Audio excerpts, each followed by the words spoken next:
Welcome to the Nonprofit Hero Factory, a weekly live video broadcast and podcast, where we'll be helping nonprofit leaders and innovators create more heroes for their cause and a better world for all of us. Da-ding! Hi, everybody. Welcome back to the Nonprofit Hero Factory. That ding just makes me smile every time, and I love it. We've got a great show lined up for you today. My guest is Clay Buck, and we're going to be talking about storytelling and data and donors, and really where the three intersect so that you could better listen to the stories that your donors tell you so that you can respond and engage them accordingly. So let me tell you a little bit about Clay Buck. He is the founder and consultant at TCB Fundraising. He is a 30-year fundraising veteran, having spent an equal amount of time as a frontline fundraiser as he has as a consultant. Boy, that really makes him sound like he's been down in the trenches of this fundraising war, which I kind of understand. He has experience in all aspects of fundraising, with particular expertise in individual giving and building the systems and infrastructure that support high-level results. He is the founder and lead consultant for TCB Fundraising, an individual giving fundraising consulting firm. He has held leadership roles at several nonprofits across the country and at major national fundraising consulting firms. Clay holds a BA from the University of Georgia, an MFA from Michigan State University, and a certificate in professional writing from the University of Chicago. He earned a certificate in philanthropic psychology with distinction from the Institute for Sustainable Philanthropy and is an AFP master trainer. That's pretty impressive. Clay describes his superpower as building the processes and systems that create strong individual giving programs. And with that, let's bring Clay on to talk to us about all of those things. Hello. Hey, Clay. Welcome to the show, my friend. Thank you. Happy to be here. Thanks for having me. It's exciting to have you on. I'm looking forward to hearing all of the wisdom that you're ready to impart upon us. But first, I did read that you have your MFA. I do. And I happen to know you're a bit of a theater nerd like myself. Mm-hmm. So no pressure, Clay, but why don't you tell us your story? I started out to be an actor. Really, when I was an undergraduate, I did an internship at a small summer stock theater in North Carolina. And my internship was running the box office. And, hey, so you bought your ticket. Do you want to give $25, $50, $100 to support the theater with every ticket sale? And fast forward, finished my master's degree, moved to Chicago, and realized that I hated auditioning, and B, the $300 that I had in my pocket was not going to be enough to sustain this lifestyle. So I wound up getting a job as a grant writer and sort of made the connection, this business of fundraising is the same thing that I was doing at this theater. Made the connection. And as they always say, if you find something you love more and can do better, go do it. So I did. And that was so that was 30 years ago that I started doing that. And then just through that process developed, I've done somewhat everything from being a grant writer to special events to corporate and foundation, and really developed a love and an affinity for individual giving, particularly at the low and the mid-range. So have really zeroed in and focused on that as kind of where the area of fundraising that I love the most and work in the most. All right, not bad. That's a good story. Not bad. I'm a theater snob, Clay, so not bad for me is one of the highest compliments you could possibly get. Oh, okay, all right. Well, there we go. Yeah, no, but it had a good opening, nice hook, middle, and I like it. You're a good storyteller, Clay. I do try. So that's your story. Now you're working in individual giving programs, helping organizations develop, optimize, do all of that kind of stuff. Talk to me a little bit about what you're seeing out there in the trenches. So when I started my own firm a couple of years ago, and again, I'm chief development officer, I've been on the front lines. I also worked for a couple of different consulting firms as well. So I've kind of seen both sides of the equation. Where I really focus is building strategy and the infrastructure and process for individual giving. And volatility is the wrong word, because volatility implies some negativity. It implies, or at least it does to me. But I'm seeing a lot of volatility in individual giving, and there is a ton of great technology. There's a ton of great strategy. There's a ton of information and learning. And I am seeing a lot of, let's try this, let's do this, let's adjust this, we can add this, we can do social media, we can do this streaming, we can, right? So there's a whole lot of noise. Where I'm seeing the real success is defining strategy and using data to tell us which way to go. Right? Looking back at that historical data and historical donor behavior to tell us what's the best strategy for us, which direction should we go, and where should we be implementing the most. And the way I frame it is, because we're both actors, we're both theater people. We talk a lot about storytelling and the stories we tell our communities, the stories we tell our donors, how we're telling the story of our case for support.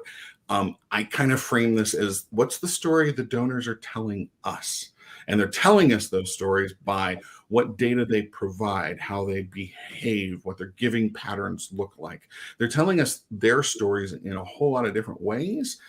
It's on us to really be listening to it and to be looking for what those stories and how they're informing how we work with and talk to our donors, right?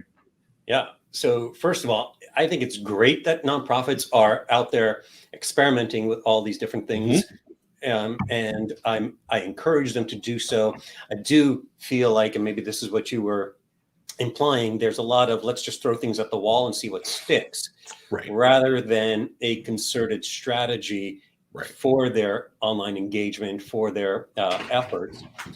So a bit of a catch-22, good on them, but also now let's take it to the next level and really sharpen our focus and our approaches.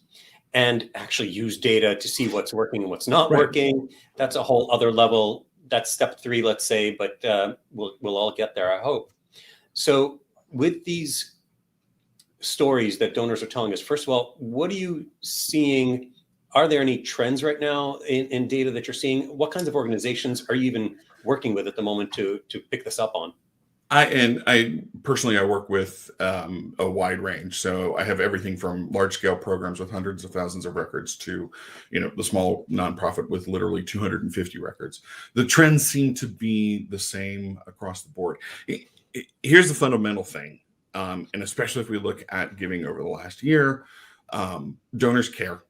There's a lot to care about. And in many ways, donors are trying they are trying to exercise their philanthropy. They're trying to exercise their caring by giving to us. They might, well, they not might, it's not might. They aren't following our rules. So they're not necessarily behaving and saying, I give year over year, so I fall into a clean retention rate analysis. They're not following standard paths of upgrading, and they are definitely not following standard paths of channel behavior. So, they're giving online, they give via check, they come to an event, like they're all kind of over the map. What donors are saying to us is, I care about you, but I'm doing it on my terms and in my ways and in the way that makes the most sense for me and my family to do it. One of the biggest trends that I see, so one of the services that I offer and do, and I do a lot of them, is database audits. Where we really dig into the data and look at the giving trends over as long a history as we can get. One of the biggest trends that I see in every single file that I look at is what I call consistent but not consecutive. So a donor will make a couple of gifts in 1 year, and then they take a year off, and then they give another gift that's higher than the last gift or lower than the last gift. And then they take 18 months off, and then they give 3 gifts right in a row. And right. So when we look at it over the history, they don't necessarily behave in what our standard segmentation would define, right? We tend to think, right, current donor, lapsed donor, long lapse, LYBUNT, SYBUNT, and those have very strict definitions, whether it's a year or 18 months or so forth. When we look at it historically, we see donors coming in and dropping off. And what happens if we standardize our approach, we're treating them like you're a current donor or you're not. So they're giving and they're actively engaged with us how they want to be engaged, but we keep shifting how we think about them because we're not looking at them from a longitudinal perspective. And the biggest point there is in the testing and in the analysis that I've done and that I'm seeing, those folks are out there walking around going, of course I'm a supporter. Of course I'm a donor. I believe in taking care of, right? Whatever the mission is.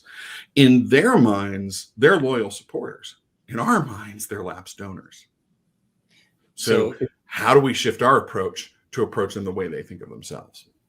So it sounds like even though you're analyzing the data, you're saying that they're not points of data, they're actual humans. That's it's shocking, isn't it? Right? Yeah. And so Yeah. as humans, I'm sure they've got their lives beyond our organizations, and they've got their concerns and their priorities beyond our organizations. Many priorities shifted over the last couple of years. A little pandemic swept through the world, is still kind of here. And so I'm sure that shifted a lot of patterns as well. Is there any sort of consistency in terms of people went away and they're coming back, or is it really down to the individual? It's really down to the individual. I mean, a lot of organizations, many organizations were very fortunate to see kind of an uptick during the pandemic, right? Some crisis giving, some I need to feel agency, I need to feel control, I'm going to give to a thing. So I think we're still kind of evaluating what those kind of one-time donors look like and how they behave. But there's always something, and I don't mean to minimize the years of the pandemic, but there's always something that might drive, right, this increase in, one-time gifts or caring gifts or, crisis giving, quote unquote. The question that we really have to look at is, who are the donors that keep coming back to us in different ways? Who are the donors that are sticking around with us, and through their behavior and through what they provide to us in terms of data are telling us that they have a loyalty and an affinity that we might not necessarily see. And I will also add, it's not just giving behavior, it's actually what data they provide us. Because it's a whole lot easier now to just drop my name in, right? I can drop my name, I can fill out my credit card information, I can do this. I can do giving really quickly. There are a whole bunch of different ways that I can send a gift super fast without giving it.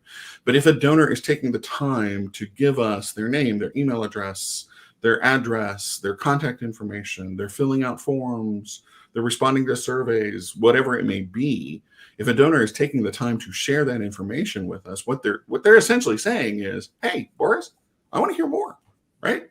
I'm trusting you with my information. I'm trusting you with my name, with my contact information, and saying, tell me more. And they're waiting on us to respond to them. Yeah. So oftentimes the donor doesn't receive a lot of consistent communication and engagement, and might therefore drop off, become a lapsed donor. And it just looks like a data point that, blipped off. A switch off, rather than trying to look at what the causality underneath that might be. I want to come back for a second to what you were saying in terms of COVID giving and how some organizations definitely saw upticks because of the need that was presented during the pandemic and the challenges that communities were facing. I think, and maybe you could confirm or deny this in terms of the data you're seeing, but to me, it feels like people who already cared about specific organizations, those are the organizations they turned back to support and give more to when they were worried either that the organization wasn't going to have the funding that it needs, and I saw this a lot, or when they thought, oh, this community needs help, instantly they associate giving that help with the organization that they already believe in and trust. Does that sound about right? It sounds about right. I have no data to support this, so this is purely anecdotal, kind of what I've seen from organizations that I work with, kind of what I've seen from the community that I live in. I think the overarching statement is that giving, the act of giving, gives donor agency. It gives us the ability to say, I feel out of control. I acknowledge that this huge situation is happening. I want to do something about it, but I'm in lockdown. I'm 5,000 miles away. I'm trying to deal with my own family and my own job, but I care and I'm concerned. I want to do something. So the act of giving gives us and gives donors some level of control to be able to say, I did something, right? And I feel good about myself. More than likely, donors that increased giving during the pandemic, and this is true of any crisis giving, when you see a hurricane, a natural disaster, times of national tragedy, and anything like that, people are giving to something that gets to their core identity and their core values, who I am as a person, the things that I care about on a daily basis, that I see myself as kind and thoughtful and caring and generous in these areas. For me and my family, that's animal rescue, right? That is our go-to when we feel we need to do something, we go to.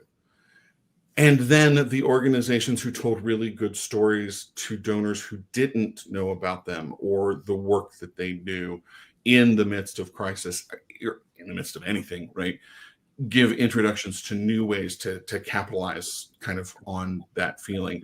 I do think donors tended most to go either to organizations they already cared about or to organizations and missions that had very, very, very clear, identifiable impact on the situation itself.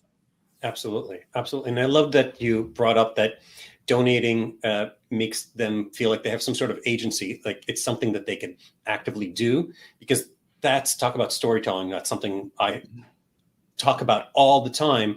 You know, your organization is empowering somebody to become a hero who may or may not feel powerless without the work that you do. Without being able to donate to you, I don't know that I could affect the food shortages in certain communities.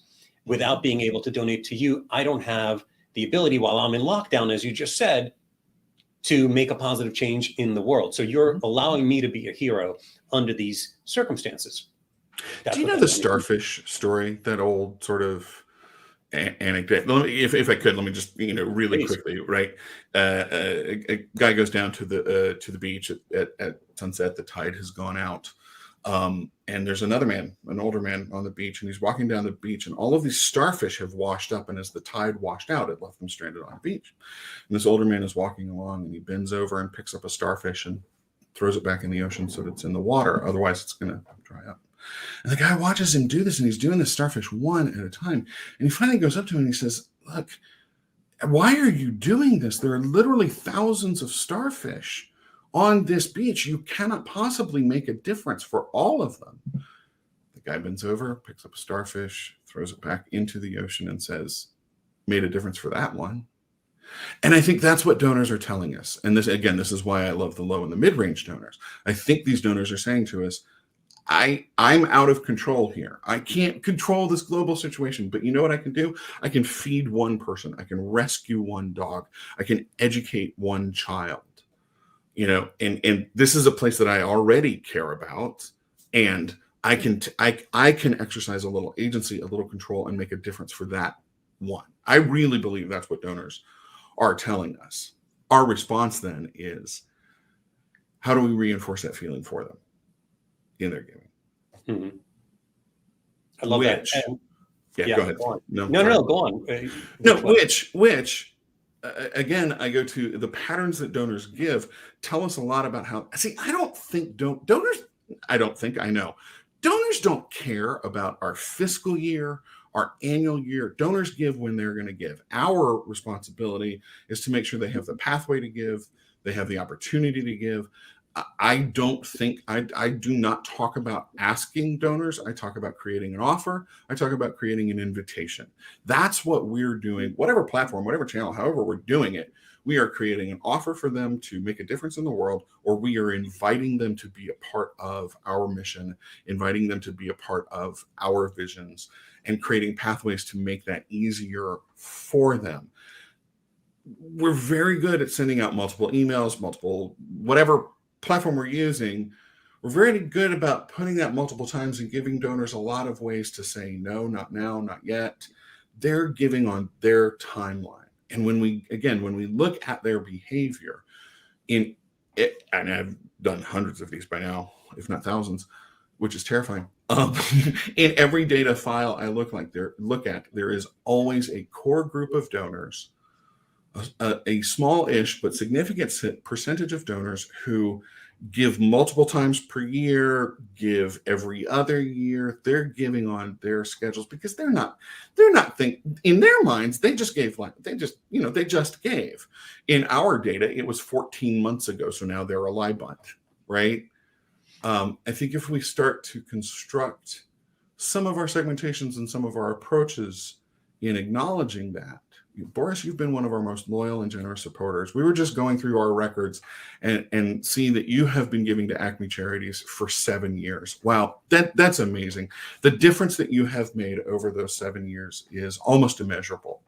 Thank you for being a part of that, right? If we can take that in some very simple segmentation and some very simple messaging, and what I have found is that using that, again, I call it consistent but not consecutive, using that and treating them as a separate segment, they're responding wildly to it.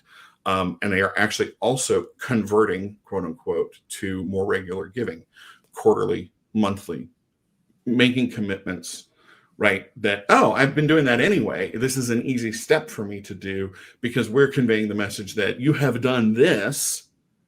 Do you want to do a little more? And because usually the answer is, yeah, I fed one person. If I can feed 5 by just giving you my credit card number, excellent, let's do it, right? Yeah. So rather than treating them as someone who gave X months ago, you're treating them as someone who has been an active supporter in one way or another for a certain number of years. Mm-hmm. So it's not, I think the analogy here is it's not just what have you done for me lately, or you're only as good as your last donation. It's you've been supporting us for this long period of time and helping the community that we're serving. That's it. That's it. The analogy that I will often use is, you know that friend that you look at their name in your contacts list and you think, I should call them. It's been way too long. And it feels like you just had lunch with them, but actually it was 2.5 years ago. And you pick up the phone, you call them or you text them, and it's like no time has passed at all. And then you do meet for lunch and you're like, I love this. You're wonderful. Why don't we do this more often? That's who these friends are. Yep. Because the reality is they're most likely fine with us because they're thinking, yeah, of course I support Acme. Of course I feed hungry people. Of course I rescue pets. They're not thinking, oh, I haven't written a check in 14 months or 16 months or whatever it is. They're thinking, yes, they're walking around with their capes on going, mm-hmm. I feed hungry people. And then when we do reopen it in their minds, we've always been present. We've always been there. Yes, there are some. Yes, there are some that go, they didn't hear from us. They haven't heard from us. They don't know what's happening. And they are a little ticked off and they are a little harder to renew. Yes, absolutely true. But I'm also convinced that there is a group that is walking around going, I love them. I love that organization. I love what they do. I'm a part of it. And we go, yeah, but you haven't written a check in 2 years, right? So let's shift our story to them based upon the story they're telling us. So what should then nonprofits be doing? How can we modify our current segmentation practices, data analysis practices, whatever they are, ultimately the way that we perceive people? How do we reevaluate it and do it better?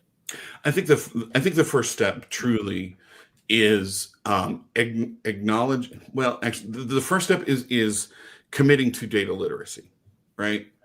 I'm an actor. There is nothing except having done all those light plots in undergraduate, and we used to call it torture and design, torture and decor, where right.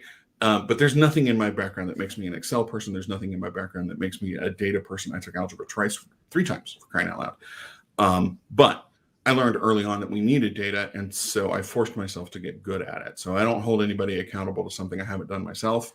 I do think that data literacy and technological literacy are 2 of the greatest skills that fundraisers can invest in right now. So understanding and working to understand the different types of segmentation. That's number 1, valuing it for yourself, valuing it for your staff. Then secondly, acknowledging that there are different types of segmentation than what our normal sort of binary current lapsed, right? We'll look at and taking the time to invest in it. I know this sounds kind of highfalutin and a little high values. We are in a position as a profession where we are going to have to be the leaders and the advocates for using data and technology in fundraising, because it is a governance issue, but our boards and our leadership are looking at bottom line, and they're looking at how fast can we raise, how much money, how quickly. It really does become incumbent upon us to take a kind of frontline in the trenches leadership role and stop and go, look, here is the ROI and the value of investing in data. Here, and bring to the table, look, I took the time, and here's what I found. I found these 1,000 donors that over 10 years have contributed over $1 million, whatever the number may be. And we're going to invest in this strategy. We're going to test it, and we're going to find out exactly how they do respond. So the short answer is taking the time to dig a little deeper. And year end is a really good time to do it. I know year-end processes are flying, and we're approaching fourth quarter at a mad pace, and so a lot of things. But taking the time to invest in how can I look a little deeper to find the things I haven't traditionally seen. So, are there any universal starting points for actually looking at the data? Like, I really like the example that you brought up of someone who hasn't given in 14 months. That doesn't mean that they're not still a recurring or repeating donor, that they're completely lapsed and you've lost them. And that you need a campaign to get them back, right? Because otherwise they're gone for good. So are there, without those specific mileposts of 1 year, 6 months, 2 years, whatever it might be, how do we know where to start segmenting, where to make that switch between one bucket or another? Or is it that everybody should be in multiple buckets, but then they might get different communication? I think segmentation is absolutely critical. I think we can get into over-segmentation and make ourselves crazy. If you have a full-time data person and you have the sophistication to do multiple layers of segmentation and then deliver messaging on that, bravo you. You are the exception, not the norm. Quite honestly, one of the most simple things to do, and I'm kind of giving away the farm here a little bit, because this is how I do it when I audit it. Most, if not all of our CRM platforms have roll-up summary fields. First gift date, last gift date, second gift, right? Second gift date. If you can get those 6 fields, you can find these people. Because what you do is you look at their first gift and go, show me everybody whose first gift was 5 or more years ago. And then you look at their last gift and go, show me everybody from this group whose 5 or more years ago was their first gift. Show me everybody whose last gift was in the last 2 to 3 years.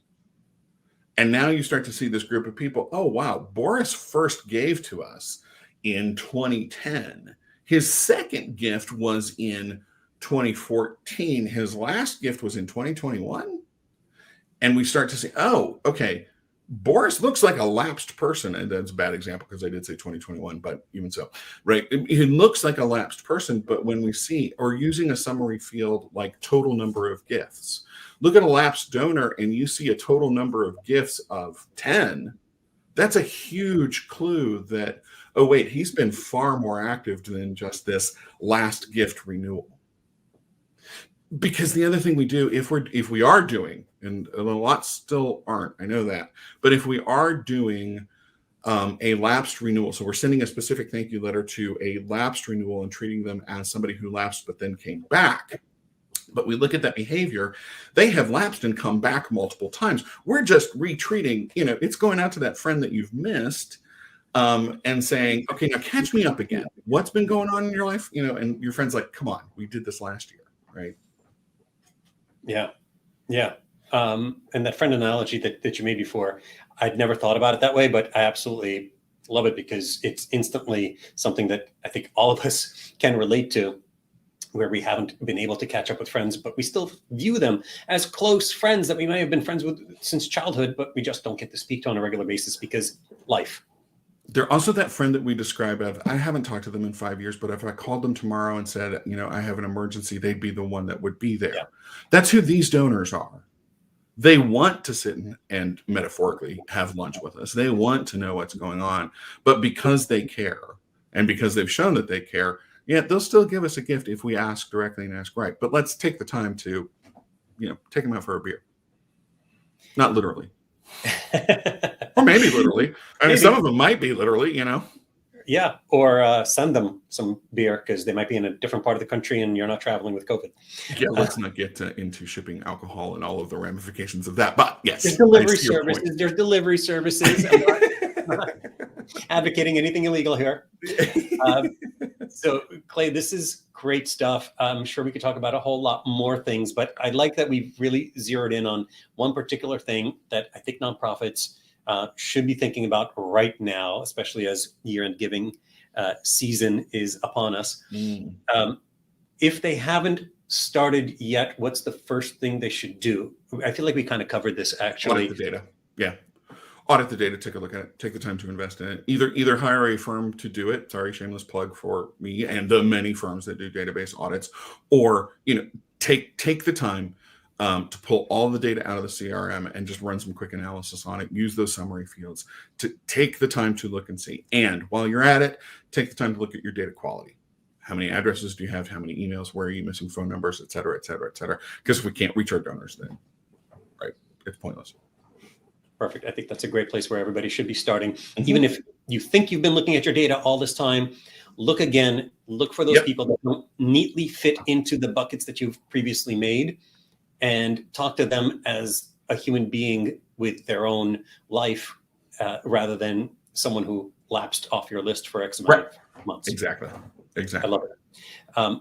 What's a tool or resource, Clay, that you recommend nonprofit leaders and fundraising professionals, I guess specifically, should check out? I know you want to talk tech. I know technology. I know there's tons of stuff out there and there's all kinds of great resources. If it's not on your bookshelf, if you haven't read it, I think every fundraiser everywhere needs to once a year read Harold J. Cy Seymour's Designs for Fundraising, published in 1967. Before we had technology and digital and whatever, all the things that we have. The principles in that book are the same principles today. We're still using the same techniques. We're still using the same strategies. And he's absolutely right in the importance of relationship and the importance of donor behavior and how they tell us. Cy Seymour it didn't say anything in the book that I haven't said today, to be perfectly honest. So that is always my go-to resource. And I actually do reread it once a year just to refresh and keep myself focused.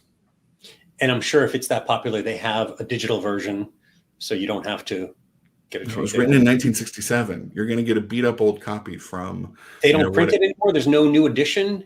Nope.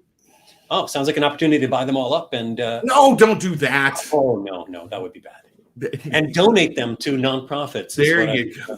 Good. That was a good recovery.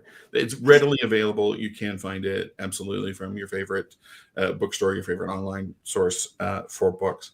But it really is just a phenomenal book. Just for perspective, Cy Seymour is who Jerry Panis learned from and developed his theories from. Right. So this is generational. This is generational knowledge being passed down to us all as fundraisers. I learned from people who learned from Jerry, so there's a whole lot of generational approach there.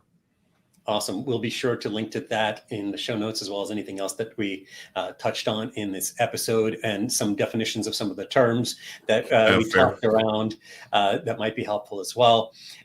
If anyone wants to follow up with you directly, Clay, what's the best way to do that? What should they do? LinkedIn is the easiest. You can pretty much find me anywhere online under T. Clay Buck. It's usually at T. Clay Buck or some variation thereof. LinkedIn is a great place to find me. I am on Twitter with an alarming frequency. And my Twitter handle is at T. Clay Buck. But you can also visit my website at tcbfundraising.com. And we'll have all those links as well as the show notes and takeaways for nonprofits to get started with all the awesome things that you were just recommending they do. Clay, thank you so much for joining us today and talking about this stuff. My pleasure. Thanks for having me. Awesome. And thank you, everybody, for joining us today for the Nonprofit Hero Factory. If you like this type of content, talking about what nonprofit leaders can and should be doing to increase the number of supporters, to activate more heroes for their cause with experts like Clay, please subscribe and leave us a review, leave us a rating on your favorite platforms, on iTunes, wherever you might listen to us, so that more people can discover the show and benefit from people like Clay and all of our other amazing guests. Thank you, everybody. See you next week. Thank you all for watching and listening to the Nonprofit Hero Factory. We hope this episode has given you some ideas and strategies for creating more heroes for your cause and a better world for all of us. Please be sure to subscribe to this show on YouTube, Facebook, iTunes, Spotify, or your favorite podcast platform. And let us know what you think by leaving a review.